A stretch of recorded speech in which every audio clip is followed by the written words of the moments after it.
안녕하세요, 체스터입니다. 유튜브 영상을 보다 보니까 보잉 737NG, 그러니까 제주항공과 같은 기종이죠. 그 737NG 기종으로 어느 항공사인지 모르지만 조종사들이 시뮬레이터 훈련하는 게 있더라고요. 조류 충돌이 나고 양쪽 엔진 모두가 이제 추력 상실하는 그런 상황이었는데, 이 영상을 소개시켜드리고, 그리고 무안공항에서 있었던 제주항공 216편 그 사고에 대해서 몇 가지를 첨언하고자 합니다. 바로 이 영상인데요. 이 조종사들은 이륙하다가 조류 충돌을 하게 됩니다. 정상적인 이륙을 하고, 이 영상에 보면 6200피트를 지나갈 때 그 조류 충돌이 납니다. 조종사들이 1년에 2번 시뮬레이터 훈련을 합니다. 전반기 한 번, 후반기 한 번. 그리고 대부분의 항공사에서 이번 훈련에서 무엇을 할 것이다 라는 그 과목을 쭉 알려줍니다. 이 두 조종사들도 그 과목을 다 알고 있었나 봐요. 시나리오죠. 그러니까 6200피트에서 기장이 bird, 새다 이렇게 한번 외치자마자 그러자마자 쿵쾅쿵쾅 소리가 나면서 엔진이 이제 문제가 났다는 거죠. 바로 인지합니다. 그리고 뭐 상황 파악하는데 어떤 시간도 걸리지 않고 의사결정도 하지 않고 바로 출발했던 공항으로 돌아가는 그런 조작을 합니다. 부기장도 뭐 메이데이 콜하고 그 다음에 무엇을 할 것인지 아주 자연스럽게 자동으로 나오는 것 같아요. 이걸 보면 이제 그게 떠오르죠. 그 영화로도 유명했던 허드슨 강의 기적. 미국 항공사였죠. 그때도 이륙하다가 셋대를 만나서 엔진 2개를 다 잃습니다. 그 영화를 한번 보시면 될 텐데 그 영화의 키포인트 그거였죠. 이렇게 상황을 알고 가는 게 아니라 사고라는 것은 내가 알 수 없는 순간에 닥치고 인지하고 결정하는 데까지 시간이 걸린다는 것인데, 이 영상에 나오는 두 조종사는 그런 게 없어요. 바로 그냥 들어갑니다. 그리고 또 하나 이제 짚고 넘어갈 거는, 이게 어느 항공사인지 모르겠어요. 유럽 같은데 상승하면서 6200피트라고 이제 기장 얘기를 해요. 그러고 나서 잠시 후에 조류 충돌이 나는데, 조류 충돌은 이렇게 높은 곳에 잘 일어나질 않거든요. 조류 충돌에 대한 위키피디아 영문판 내용입니다. FAA, 그러니까 미국 연방항공청이죠. 여기 자료에 따르면 3000피트, 그러니까 900m죠. 900m 아래에서 92%가 벌어지고, 그 다음에 약 100피트, 그러니까 30m죠. 30m 미만에서 61%가 벌어진답니다. 그러니까 아까 그 영상에서는 6200피트였거든요. 상승하는 과정이었으니까 6200보다 조금 높았겠죠. 거기서는 아주 드문 거죠. 제가 비행할 때도 3000피트 이상에서 조류 충돌이 났던 적이 한 번 있었어요. 뭐 아주 경미한 거였는데 아주 드물죠. 어쨌든 영상에 나오는 항공사는 참 특이합니다. 같은 위키피디아에 나오는 내용인데요. PW 엔진입니다. JT8D 엔진인데 새하고 부딪혀가지고 이 앞에 팬 블레이드가 다 나갔습니다. 이렇게 막 엄청 깨졌네요. 그죠? 여기는 뭐 진짜 이빨이 나간 정도가 됐어요. 이거는 전면에서 본 그 팬 블레이드고요. 이건 다른 엔진인데 제 앞에 공기가 이렇게 들어가는 거죠. 전면에서 이렇게 들어갔는데 이 안쪽에 그 컴프레서가 있거든요. 여기 컴프레서가 있는데 여기 블레이드가 다 망가졌어요. 다 휘어지고 엄청납니다. 추력이 거의 안 나겠죠. 이런 식으로 엔진에 조류 충돌을 하게 되면 엄청난 데미지를 입게 됩니다. 기장이 bird, 새다 외치고 바로 쿵쿵쿵 소리가 납니다. 그리고 여기가 엔진 계기거든요. 빨간색이 나타났죠. 이상하다는 거죠. 그 부기장이 거기를 가르치고 있습니다. 추력이 낮아진다는 거, 그런 얘기를 하게 되고, 737에는 이제 엔진 2개가 있지 않습니까? 그 엔진마다 발전기가 각각 달려 있는데 엔진이 제대로 작동을 하지 않으니까 발전기도 문제가 생기겠죠. 그래서 부기장권 다 죽습니다. 계기가 다 이제 죽는 거죠. 기장권만 남아요. 여기 보면 FMS도 기장권만 살고 부기장권 죽고, 제가 알기로는 737NG 같은 경우는 이런 경우에, 그러니까 엔진 2개가 다 아웃된 경우 전기계통에서 스탠바이 시스템이라 해가지고 배터리에서 파워를 받는 걸로 알고 있어요. 그러니까 용량이 제한되어 있겠죠. 배터리가 하나 있는 경우는 30분, 2개 있으면 1시간이라는데, 그러니까 이제 중요한 거, 가장 중요한 거에만 전원을 공급하고 그렇지 않은 건 다 차단하게 되는 거죠. 플라이트 레이더 24, 그건 ADS-B out, 거기서 신호를 받지 않습니까? 제가 첫 번째 영상을 만들 때도 제주항공 216편이 500피트까지만 그 코드가 나오고 그 다음부터 ADS-B 그 신호가 끊겼죠. 아마 이 맥락이라고 저는 생각이 돼요. 가장 중요한 부분에만 전기 파워를 공급하고 많은 것을 차단하는데 그 중에 ADS-B 브라보 그것도 해당되지 않나 이런 생각이 듭니다. 엔진 두 개가 다 아웃된 상황이죠. 배터리에서만 전기 파워를 받죠. 이럴 때는 APU라고 보조 동력 장치가 있거든요. 비행기 맨 꼬리에 달려 있습니다. 뾰족 튀어나온 곳. 그거를 가동시키죠. 여기다 시동을 걸고 있습니다. 여기 있죠. 이때가 영상 시작하고 2분 47초입니다. 그거 얘기를 안 했네요. 기장이 세다 그렇게 외쳤을 때가 2분 19초였어요. 이 영상이 시작하고 나서요. 그리고 착륙했을 때 활주로에 터치다운 했을 때 그때가 6분 02초거든요. 영상이 시작하고 나서. 그러면 총 소요 시간은 3분 43초죠. 근데 이 비행기는 6200피트에서 시작을 했어요. 상승 중이었죠. 그러니까 기장이 말하는 게 있거든요. 6200피트라고. 그보다 조금 더 올라갔겠죠. 그런데 우리가 알고 있는 거는 제주항공 216편은 ADS-B 그러니까 플라이트 레이더 24에 마지막에 나왔던 고도 500피트였거든요. 그러면 6200피트 대 500피트 만약에 500피트가 마지막이었다면 6200피트와 500피트 그러면 10분의 1도 안 되네요. 어디 보자. 10분의 1이면 10%인데 계산해보자. 8%네요. 8%. 엄청나게 짧은 시간이죠. 그리고 이 영상을 보면 이 두 사람은 시뮬레이터 훈련이기 때문에 긴장감이 하나도 없어요. 뭐 시나리오 다 알고 왔고 뭐 조작 어떻게 하는 다 알고 있기 때문에 전혀 실제감은 없죠. 물론 뭐 계기와 장비는 실제 상황과 동일하게 나타나겠지만 조종사들의 긴박함이랄까 그런 긴장감 이건 하나도 없죠. 시간이 충분해가지고 FMS까지 셋업을 합니다. 이 비행이 정상을 일으켰기 때문에 랜딩기를 올렸고 그 다음에 플랩도 다 접었습니다. 플랩을 0까지 다 접었죠. 그 상태에서 시작합니다. 강화하면서 착륙을 해야 되니까 플랩도 익스텐션을 시키고 그 다음에 랜딩기어도 내려야 되죠. 뭐 그런 조작을 하게 됩니다. 4분 8초 영상 시작하고 나서 4분 8초에 랜딩기어를 내리고 있죠. 4분 13초에 플랩을 1으로 익스텐션 시킵니다. 737 엔진은 플랩이 8단계로 되어 있대요.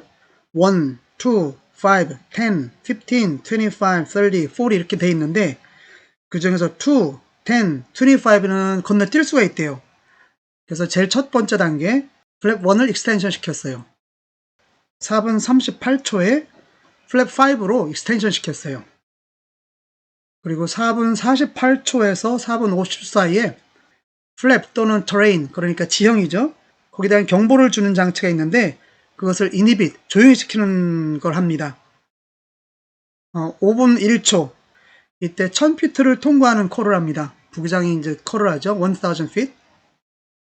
5분 19초에 플랩을 10으로 익스텐션 시키고요.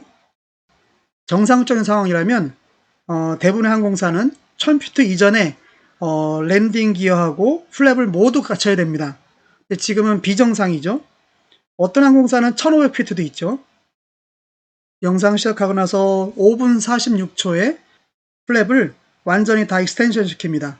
30하고 40이죠. 영상 시작하고 6분 2초 이제 터치다운 하죠.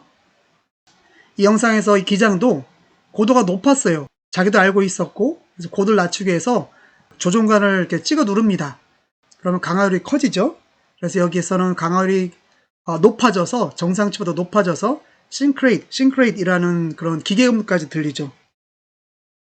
어쨌든 이 영상에 나오는 기장과 부기장은 무슨 일이 벌어질지 다 알고 있었어요. 그죠? 시나리오를 알고 있으니까 세다 쿵 하니까 바로 이제 그걸 조류충돌을 알고 그다음에 엔진 추력이 이제 상실되는 거 다 알고 있고 바로 그냥 조작을 하죠. 실제 상황은 이렇지가 않죠.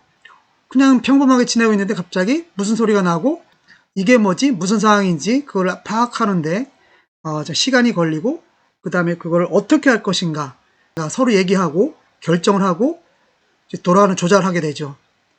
그런 과정에 다 빠졌죠. 조종사의 생명은 고도, 속도 아닙니까? 얘는 다 갖췄었죠. 그러니까 1000피트 이하에서 낼 수 있는 최대 속도가 250나트죠. 플랩을 다 리트랙션 한 다음에 250나트가 증속하죠. 그럼 6200피트 정도면 거기까지 증속됐을 겁니다. 그러니까 이 조종사들은 고도도 충분했고 속도도 충분했죠. 그런 상태에서 이 기장은 활주를 정확하게 내릴 수 있죠. 하지만 제주항공 216편처럼 고도가 500피트라면 상황은 너무 달라지겠죠. APU가 걸리지 않았으면 부기장 계기는 전부 다 먹통이고 기장만 남아있을 거고, 그 다음에 상황을 파악해야 되고, 이게 무엇인지 결정을 내려야 될 거 아닙니까? 그동안 비행기를 진행을 하죠. 요거는 보잉 737NG QRH에 나오는 그 고라운드 프로시저입니다. 고라운드 절차죠. 여기 왼쪽 보면 왼쪽 이렇게 진행합니다. 왼쪽에서 오른쪽으로 가는 거죠. 왼쪽 요 지점에서 이니시에이션 시작합니다. 이때 토가를 넣죠. 그 상황에서 최대 추력이 들어가는 거죠. 그리고 플랩 15, 보잉 737NG 같은 경우는 착륙 단계의 플랩이 플랩 30 또는 40거든요. 30이나 40. 거기서 고라운드를 하게 되면 플랩 15으로 이제 리트랙션 시키는 거죠. 그리고 VSI, 그러니까 상승 강하율을 나타내는 계기에 Positive Rate of Climb 나오면 상승을 지시하게 되면 기어 업 이렇게 되는 거죠. 그리고서 이제 쭉 절차가 나옵니다. 가속 고도가 나옵니다. 가속 고도는 이제 그 공항마다 다 정해져 있죠. 그 기종마다 다 정해져 있는데, 그 고도에 도달하면 이제 속도를 늘리고 나머지 플랩들을 리트랙션 시킵니다. 근데 제주항공 216편은 이 가속 고도에 도달하지 못했던 것 같아요. 그러면 결국 그 당시에 플랩은 플랩 15 그리고 기어 업 됐죠. 그 상태였을 것 같아요. 플랩 15 상태와 기어 업. 이 그림은 737 플랩 단계를 보여줍니다. 업이고 1, 5, 15, 30, 40죠. 아마 요 단계였지 않나 싶어요. 이 상태로 돌아와서 착륙한 게 아닌가 싶습니다. 제가 그 착륙하는 영상에서는 잘 확인을 못 하겠더라고요. 25, 30, 40 정도 되면 이제 뒤에 충분하게 나와 있으니까 식별이 가능한데 5, 10, 15는 잘 모르겠어요. 플랩 15과 랜딩 기어 업 상태를 유지한 거는 랜딩 플랩, 그러니까 플랩 30와 40 또는 랜딩 기어를 다운을 했을 때 그 공기저항이 훨씬 커지잖아요. 그래서 활주로까지 도달할 수 없을 거라는 생각이 있어서 플랩 15과 랜딩 기어 업 상태를 유지한 게 아닌가 싶어요. 그리고 아직 사고 조사 보고서가 나오지 않아서 확신은 알 수 없지만 사고기가 활주로 중간쯤에 터치다운 했다, 이런 얘기가 많이 나오더라고요. 그거에 대한 제 생각은 이렇습니다. 보잉 737NG의 랜딩 플랩은 플랩 30 또는 플랩 40이죠. 물론 플랩 15을 사용할 수도 있어요. 특이한 경우에. 플랩 30나 40에 비해서 플랩 15는 당연히 접근 속도가 높을 겁니다. 그 상태로 접근을 한 거죠. 조종사들이 어떻게 착륙하는지 그 과정을 설명한 제 블로그의 한 내용입니다. 거기 나오는 사진인데요. 활주로가 이렇게 있으면 여기 이제 마킹이 여러 개가 있죠. 그 중에 두꺼운 거 있죠. 여기를 에이밍 포인트로 합니다. 조종사는 접근하면서 접근 강하죠. 이 지점에 자기의 눈을 맞추고 가요. 그러면서 자기의 그 강하율을 조절하는 거죠. 지금 플랩 15 상태의 랜딩의 업 상태입니다. 플랩 30나 40 때보다 훨씬 빠릅니다. 그리고 엔진 두 개가 모두 failure 됐으니까 강하율이 더 깊겠죠. 80 상태입니다. 조종사는 이 지점에 에이밍을 하고 가겠죠. 속도가 좀 빠릅니다. 그리고 활주로부터 1.5도 상공부터 그때 플레어를 시작합니다. 플레어. 기술을 들어주는 조작이죠. 저 같은 경우는 20 또는 30피트에서 플레어를 시작하는데 상황에 따라 더 빨리 할 수도 있습니다. 그때 이제 플레어를 시작했어요. 그런데 속도가 빠르니까 비행기가 둥둥둥둥 떠가는 현상이 발생했을 거예요. 속도가 빠를수록 이 현상이 더 잘 나타납니다. 그래서 제 생각에는 조종사는 이 지점 에이밍 포인트에 정확하게 에이밍을 하고 왔는데, 그러니까 플랩 15 상태, 플랩 30나 40보다 속도가 높죠. 그 상태로 그라운드 이펙트 때문에 둥둥둥 떠가다가 중간쯤에 단 게 아닌가 싶어요. 결과론적인 얘기지만 에이밍하고 활주로에 접근한 단계에서 그때 랜딩 기어를 내리고 그 다음에 플랩을 40까지 익스텐션 시켰으면 얼마나 좋았을까, 이런 생각이 듭니다. 이런 것도 있죠. 슬립이라고 하는데요. 슬립 조작을 하면 고도를 떨어뜨릴 수가 있거든요. 방향을 조절하는 이 에어러를 틀고 그 반대쪽으로 러더를 차줍니다. 반대 방향 러더를 차주죠. 그럼 이 동체가 공기장을 일으켜서 고도 또는 속도가 툭 떨어집니다. 슬립 조작까지 할 수 있는 경우는 없었을 거라고 생각이 돼요. 정말 아쉽습니다. 결과론적으로 얘기하면 이런 것까지 적용했었으면 얼마나 좋았을까 이 생각이 듭니다. 저야 뭐 지금 제3자 입장에서 그리고 책상 머리에 앉아서 이렇게 결과만 가지고 얘기를 하죠.